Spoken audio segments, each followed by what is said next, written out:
مختلف ملکوں کی رائے تھی کہ جناب یہ ایک بڑی جنگ کا پیش خیمہ بن سکتے ہیں. پھر یہ کہ رشیا کا رویہ جو تھا وہ بھی نظر آتا تھا کہ آرمینیا کے حق میں ہے.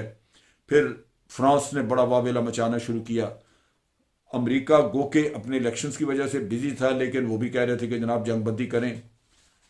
اور پھر جب امریکہ اور فرانس اور رشیا تینوں یہ ملک 1994 سے 30 سال سے یہ بیٹھے ہوئے تھے اس کا تصفیہ کرانے کے لیے، انہوں نے تصفیہ نہیں کرایا، تو اس کا مطلب یہ ہے کہ وہ ٹرکی کی انٹرونشن تو درکنار، وہ اس مسئلے کو انصاف کی بنیاد پہ حل کرنا ہی نہیں چاہتے تھے.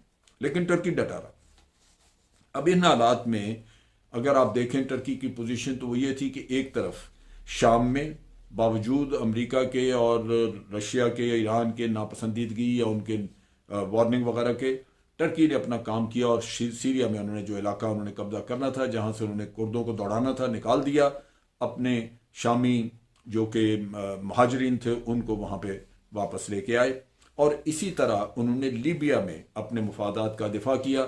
لیبیا میں باوجود اس کے کہ رشیا اپوزنگ سائڈ کو ہیلپ کر رہا تھا، ان کو بڑی سپورٹ تھی، لیکن ٹرکی نے رشیا کو فیس کیا اور لیبیا میں بھی فتح حاصل کی. اور جو جس گروپ کو، جس دھڑے کو یہ ٹرکی سپورٹ کر رہا تھا، بالآخر وہ حکومت انہوں نے قائم کی وہاں پہ.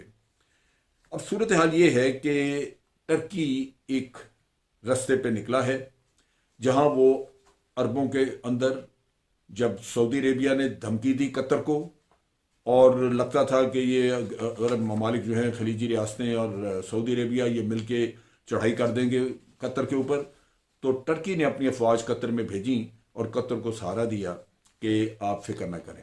اور سعودی عربیہ کو انہوں نے بڑا سکیئرلی وارننگ دی. اس سے پہلے بھی عدنان خشوگی کے قتل کے کیس میں آپ دیکھتے ہیں کہ ایم بی ایس کو اس نے ٹرکی نے بڑا سختی سے ڈیل کیا.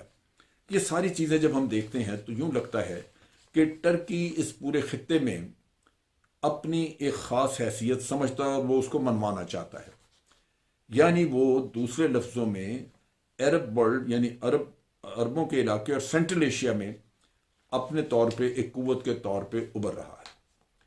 اچھا، اس میں جو عوامل نظر آتے ہیں، جہاں ہمیں نظر آتا ہے کہ طیب اردگان بڑے کانفیڈنٹ ہیں، اس کی کچھ وجوہات ہیں. ایک تو تاریخ ہے. ہمیں پتہ ہے کہ ایک وقت تھا سلطنت عثمانیہ تقریباً 1000 سال تک وہ رہی، اس میں سے 700 سال تو ان کے بڑے گلوریس تھے، شاندار تھے، لیکن بعد کے کچھ سال جو تھے ان کے وہ اس میں وہ ڈکلائن تھا ان کی. لیکن اس کے باوجود آپ دیکھیں کہ سینٹرل ایشیا میں اسلام انہوں نے پھیلایا، یورپ میں اسلام انہوں نے پھیلایا. سلطنت عثمانیہ بہت دور دور تک وہ یہ لوگ گئے. چنانچہ اس زمانے میں پہلی جنگ عظیم سے پہلے سلطنت عثمانیہ کو ایک سپر پاور جیسی حیثیت حاصل تھی دنیا میں، اور مغربی دنیا اس سے خائف تھی. لہذا مغربی دنیا نے سلطنت عثمانیہ کو، خلافت کو ختم کرنے کے لیے مغربی دنیا نے سازشیں شروع کیں، اور عرب دنیا میں خاص طور پہ سازشیں کرا کے عربوں میں بغاوتیں کھڑی کر دی، جس کے نتیجے میں آپ نے دیکھا کہ عرب بٹ گئے. چھوٹی چھوٹی ریاستوں میں انہوں نے عربوں کو تقسیم کر کے اردن، عراق اور شام وغیرہ، یہ سارے کبھی ایک سعودی عربیہ کے ساتھ مل کے ایک عرب اسٹیٹس تھے، لیکن نہیں، اب وہ سارا ختم ہو گیا. لبنان بن گیا، فلسطین ادھر چلا گیا. نتیجہ یہ کہ عرب اب تقسیم ہو گئے اور عربوں کو تیل نکل آیا، جس کی وجہ سے دولت کی ریل پیل ہے اور وہ مزے میں ہیں، اور وہ نہیں چاہتے کہ اب ان کے ساتھ کوئی اور شراکت دار ہو. ان حالات میں ٹرکی کے اوپر جو پابندی لگی تھی جب سلطنت عثمانیہ توڑی گئی، تو 1923 میں ایک معاہدہ لسانے ہوا جس کے تحت ٹرکی کے اوپر پابندیاں لگائی گئیں، اور وہ پابندیاں بڑی سخت ہیں، جس کی وجہ سے ٹرکی اپنی معاشی حالت کو بہت بہتر نہ کر سکا. اس میں خاص طور پہ جو دو ایک پابندیاں تھیں جن سے ان کو کمائی آ سکتی تھی. ایک تو یہ کہ پابندی لگائی گئی کہ 100 سال تک ٹرکی اپنے علاقے میں یا اپنے علاقائی سمندر میں تیل تلاش نہیں کر سکتا. ٹرکی ہمیشہ تیل امپورٹ کرے گا، گیس امپورٹ کرے گا. نتیجہ یہ کہ ٹرکی کے اپنے علاقے میں بلیک سی وغیرہ میں بہت بڑے بڑے ذخائر ہیں گیس کے، لیکن ٹرکی اس سے فائدہ نہیں اٹھا سکا، اور وہ جو گیس ہے یا تیل ہے وہ ان کو باہر سے لینا پڑا، اس پہ بڑا خرچہ آتا رہا.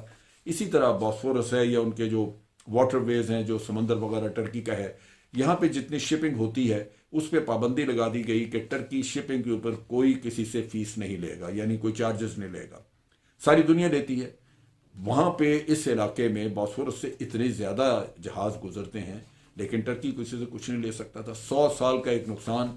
اور اب جب 100 سال پورے ہوں گے 2023 میں، تو ایک تو ٹرکی تیار ہے اپنے علاقے میں گیس اور تیل نکالنے کے لیے، دوسری طرف یہ واٹر ویز جو ہیں یہ کھل جائیں گے، ان سے وہ پیسہ کمائیں گے، اور توقع یہ ہے کہ ٹرکی مالی طور پہ، معاشی طور پہ خاصا مضبوط ہو جائے گا. یہ وہ اصل چیز ہے جہاں پہ مجھے لگتا ہے کہ طیب اردگان کی ایک انہوں نے اپنی نظر سیٹ کی ہوئی ایک چیز پہ، جو ان کو نظر آ رہا ہے کہ ان کو دیکھ رہے ہیں کہ 2023 میں یہ پابندیاں ختم ہوگی، لیکن ان کی کوشش ہے کہ وہ اس سے پہلے ہی کچھ نہ کچھ اپنے آپ کو منوا لیں، جس سے ان کی دنیا میں کچھ نہ کچھ لیڈرشپ نظر آئے. کچھ نہیں تو کم از کم مسلمان دنیا میں جو اسلامی ورلڈ ہے، اسلامی کنٹریز ہیں، ان میں ٹرکی ایک واضح طور پہ لیڈر کنٹری کے طور پہ نظر آئے. یہ وہ ایک ڈیزائن ہے جو ابھرتا ہوا نظر آ رہا ہے. 2023 میں آ کے یہ صورتحال ہوگی، اور 100 سال جو اس معاہدے کے مکمل ہوں گے تو اس کے بعد ٹرکی آزاد ہوگا کہ وہ اپنی بہبود کے لیے، اپنے کمائی کے لیے جو بھی کچھ کرنا چاہتا ہے وہ کر سکے. اور یہی وہ چیز ہے جو میرے اپنے اندازے کے مطابق ایک مشن کے طور پہ طیب اردگان آگے لے کے چل رہے ہیں. اور یوں لگتا ہے کہ اس جنگ میں، جو نگورنو کاراباخ کی جنگ تھی آذربائیجان اور آرمینیا کے درمیان، اور جہاں رشیا انوالو تھا، آرمینیا کی سائڈ پہ اس کو ہیلپ دے رہا تھا، وہاں ٹرکی نے اپنے آپ کو منوا لیا ہے. اس کے ساتھ ساتھ ٹرکی اور بھی جہاں پہ اپنی پوزیشن لے رہا ہے، وہ آپ نے دیکھا، میں نے 2-3 جگہوں کا ذکر کیا، لیکن ٹرکی کی پالیسیز جو ہیں وہ بڑی فرم ہیں. کشمیر کے معاملے میں آپ دیکھیں، پاکستان کے کو وہ کھل کے سپورٹ کرتے ہیں، ان کو بھارت کی تجارت، بھارت کے کلاؤڈ، کسی چیز کا کوئی بھی ان کو فکر نہیں ہے. لگتا یوں ہے کہ 2023 کے بعد ایک دہائی جو گزرے گی، اس کے بعد ٹرکی اسلامی دنیا کا اور خاص طور پہ سینٹرل ایشیا اور عرب ورلڈ میں وہ ایک نمبر 1 قوت ہوگا.